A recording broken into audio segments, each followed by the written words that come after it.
Hello everyone, good morning and welcome in our next lecture of class 11 biology, and today we are going to start our new chapter nutrition. What is nutrition? सबसे पहले हम nutrition को define करेंगे, nutrition क्या है और इसका क्या इम्पोर्टेंस है, रिक्वायरमेंट क्या है ना, ये सब देखेंगे. Nutrition is a process by which organism intake food substances for their growth and development. ठीक है, न्यूट्रिशन के थ्रू कोई भी ऑर्गेनिज्म अपने फूड को रिसीव करते हैं. और फूड क्यों लेता है कोई भी ऑर्गेनिज्म? ग्रोथ करने के लिए, डेवलपमेंट के लिए. और हम जो भी एक्टिविटी करते हैं, जैसे आप यहाँ घर से स्कूल आए हैं या स्कूल से घर जाएंगे, आप गेम खेलते हैं, स्पोर्ट्स खेलते हैं, ठीक है, तो ये सब जो भी प्रोसेस हम कर रहे हैं, है ना, सभी के लिए हमको एनर्जी की रिक्वायरमेंट है. आप यदि यहाँ बैठे हैं, मैं आपको कुछ पढ़ा रहा हूँ, तो उसको समझने के लिए भी आप अपने ब्रेन का यूज कर रहे हैं, दिमाग का यूज कर रहे हैं, तो उसके लिए भी एनर्जी की रिक्वायरमेंट है. और ये सब वर्क तभी होगा जब आप न्यूट्रिशन प्रॉपर अमाउंट में लेंगे. कई बार आपने देखा होगा कि जब हम फास्ट रहते हैं, उपास रहते हैं, आप में से भी सब कुछ ना कोई उपास रहते ही होगा. हो सकता है आज भी कोई उपास हो, ठीक है. तो जब हम उपास रहते हैं तो कुछ देर तक तो हमारी एनर्जी काम में आती है. वो जो हमारी स्टोर फूड है ना, ह्यूमन बीइंग में जैसे हमारी बॉडी में स्टोर फूड किस फॉर्म में है? ग्लाइकोजन के फॉर्म में है. तो ये जो ग्लाइकोजन है क्या हमेशा स्टोर रहेगा? नहीं. जब तक हम उसका यूटिलाइजेशन करेंगे, जब तक हमने यूटिलाइजेशन नहीं किया है तब तक स्टोर है. और जैसे ही हमने यूटिलाइजेशन किया, वो यूटिलाइज हो गया, मतलब यूज में आ गया. और यूज में आ गया, उसके बाद क्या होगा? उसके बाद आपको एनर्जी कहाँ से मिलेगी?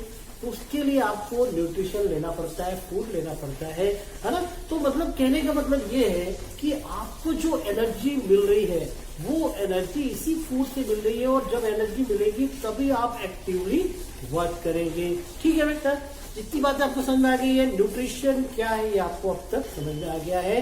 ठीक है, अब न्यूट्रिशन की जो प्रोसेस है, ये इसके कुछ मोड ऑफ न्यूट्रिशन अपन देखते हैं, या यूं कहें step of nutrition.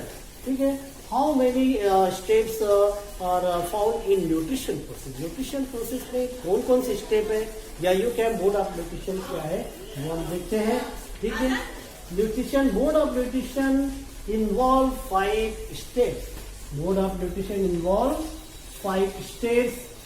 There are 4 kinds of 4 step of nutrition. Nutrition के 5 step हैं.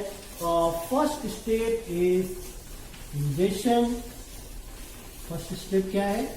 Ingestion. Second, digestion. Third, absorption.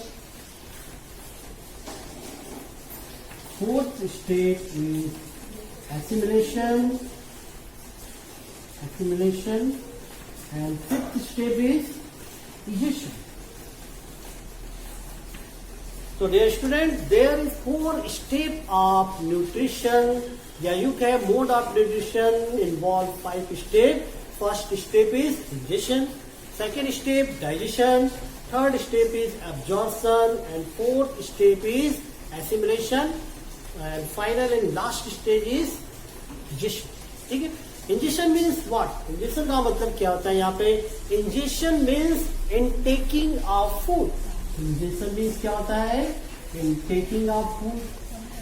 ingestion means intaking of food. Second is digestion. digestion means conversion of complex food material into simpler material. कई बार क्या होता है digestion, यदि मैं आपसे पूछूं व्हाट इज डाइजेशन, तो आप डाइजेशन का मतलब बताएंगे पाचन. अब पाचन तो बोलेंगे डाइजेशन. एक्चुअली बहुत ही कॉमन वर्ड है, बट कई बार क्या होता है आप कॉमन वर्ड को एक्सप्लेन नहीं कर पाते, डिफाइन नहीं कर पाते, है ना. आप में से अभी कई लोगों को मालूम ही नहीं होगा डाइजेशन की एक्चुअल मीनिंग क्या है ना. तो डाइजेशन की एक्चुअल मीनिंग क्या है? Conversion of complex food material into simpler food material. ठीक है, आपसे यदि मैं पूछूं तो आप बोलेंगे खाने का पच जाना. पच जाना मीन्स व्हाट? पचने का मतलब यहाँ पे क्या होता है? पचने का मतलब क्या है? Conversion of complex food material into simpler food material. हमने जो फूड इनटेक किया है उस फूड में बहुत सारे कॉम्प्लेक्स फूड मटेरियल है. For example carbohydrate, protein, fats. These are 3 major component of food. All these 3 component are complex compound. तो कॉम्प्लेक्स कंपाउंड को डाइजेस्ट करने के लिए उसको पहले सिंपल फॉर्म में कन्वर्ट करना पड़ेगा, ठीक है। सिंपल फॉर्म में कन्वर्ट होगा तभी आपकी बॉडी सेल्स उसको क्या करेंगी, अब्जॉर्ब करेंगी, ठीक है। तो ये हो गया डाइजेशन प्रोसेस। डाइजेशन को और हम बहुत डिटेल में देखने वाले हैं आगे, ठीक है। पूरा चैप्टर ये डाइजेशन पे डिपेंड है। तो डाइजेशन का मतलब हो गया conversion of complex food material into simple food, ठीक है। अब ये फूड मटेरियल सिंपल में कन्वर्ट हो गया। अब इसको क्या करेंगे, हमारी बॉडी सेल एब्जॉर्ब करेंगी, ठीक है। बॉडी सेल इसको एब्जॉर्ब करेंगे। तो absorption of digested food, absorption of digested food या सिंपलर फूड जो रहता है उसको एब्जॉर्ब हमारी बॉडी सेल करेंगी। एसिमिलेशन में क्या, यूटिलाइजेशन ऑफ डाइजेस्टेड फूड या एब्जॉर्ब फूड बोले हम, है ना।